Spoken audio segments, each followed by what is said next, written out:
So a lot of people think racism is not funny, but I resent that remark. My whole career has been built on making fun of racism and making fun out of racism. And I'm not mad at you, white people. Let me be clear. I'm not mad at you that you're not the ones who are here. You're some of the good ones. You're not like the rest. You speak so well. All I'm trying to say is, if you're a person who experiences racial oppression in this country, one of the key ways to deal with that oppression and survive and thrive is to make fun out of that oppression, or make fun of that oppression, or make fun of the oppressor. So I think when me and Kate put this book together, there wasn't really a sense of like, how funny can it be? It was more like, what's appropriate for this thing we're talking about? Humor can be a really powerful entry point for people to get into something that maybe they would be scared of, intimidated by, or uncomfortable with. So for us, by using humor as a way to introduce pretty challenging topics, I think it can engage readers and kind of help people let their guard down a little.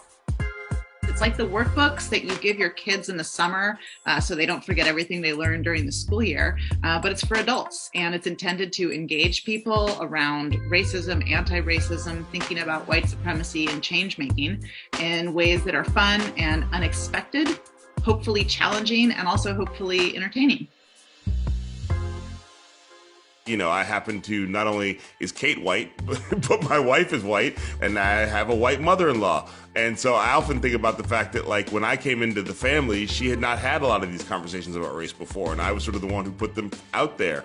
And a lot of it was not easy at first, but I now think about the fact that, like, I want this book to be the book that my mother-in-law will be able to share with her friends and go, this is how we have this conversation. So, I'm always thinking about the white mother-in-laws out there. It's part of my brand. Both in real life and then in the book, I do try to model not just how to talk about race and racism as a white person, but how to listen. So there's a number of parts in the book where we're having a conversation and Kamau shares something, very personal, very intense, very real. And in my response, I really thought about what it looks like to just listen, especially to hear something difficult. So to not immediately respond with wanting to solve the problem or wanting to apologize or feeling guilty or defensive or shameful, but just really what it can look like to be like, I hear you. Wow, thank you for telling me that. A lot of people's fear, specifically we're talking about white people now, is their fear is like, but if I get involved in becoming an anti-racist, what if I screw up? What if I mess up? And the book is like, oh, you're going to mess up. Like you're going to mess up, and just get prepared for that. And the book is about how to come back from messing up. So I think that's another one of the reasons that a lot of white people don't want to talk about race and racism, because they feel like it's a minefield. And it's like, well, yeah, it is a kind of a metaphorical minefield, and you're going to step on some mines. But luckily, they're metaphorical mines, so you will be able to figure that out. So just embrace the fact that you're going to mess up, but you can recover.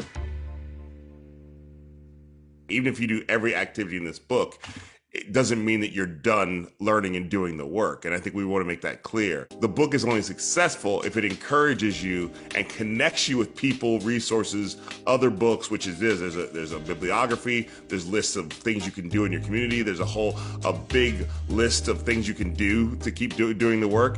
It's only successful if you engage with that and keep doing it after the book is over. So I think we understand that, like, if there was a fast solution to creating an anti-racist America, believe me, I would have invented it and sold it already. But there's no fast solution. And I think the book is always like, it's not just about any one book. It's about the same way as, like, if you want to talk about, like, eating healthier, you can't say I ate healthy on Monday, so now I'm done. I did it. It's like you have to keep these things up. I'm mostly talking about myself right now because that's how I do it. But you have to keep these activities up if you actually want to create a healthier lifestyle and a healthier America. And I think what we really try to get across is that change making and activism can look like a lot of things. Sometimes it's big and dramatic and it's going to marches and protests and it's huge and visible, but more often than not, it is small but impactful gestures and decisions and choices that we make on a daily basis in very localized, very community-based ways. And we just want people to be creative.